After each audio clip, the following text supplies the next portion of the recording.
வணக்கம். தலைப்புச் செய்திகள். தமிழகம், புதுச்சேரி உள்ளிட்ட 5 மாநில சட்டப்பேரவை தேர்தல் வாக்கு எண்ணிக்கை இன்று காலை 8 மணிக்கு தொடங்குகிறது. சட்டம் ஒழுங்கை பாதுகாக்க 1,00,000 போலீசார் ஈடுபடுத்தப்பட்டுள்ளனர். +2 முடித்த மாணவர்களின் உயர்கல்விக்கு வழிகாட்ட திமுக சார்பில் உதவி மையம் முதல்வர் மு.க.ஸ்டாலின் தொடங்கி வைத்தார். நமது வேட்பாளர்களை பத்திரமாக பாதுகாப்பாக பனையூருக்கு கொண்டு வந்து சேர்க்க வேண்டியது உங்கள் பொறுப்பு என புஸ்லி ஆனந்த் மற்றும் ஆதவ அர்ஜுனா ஆகியோரிடம் விஜய் அழுத்தம்.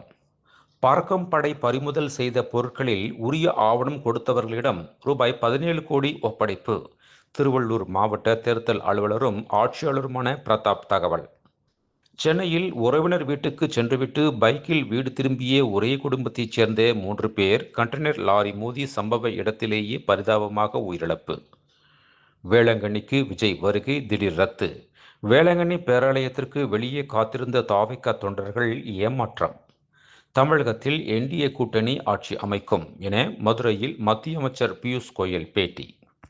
கத்திரி வெயில் இன்று தொடக்கம். தமிழகத்தில் 5 டிகிரி வெப்பநிலை உயரும் என வானிலை ஆய்வு மையம் தகவல்.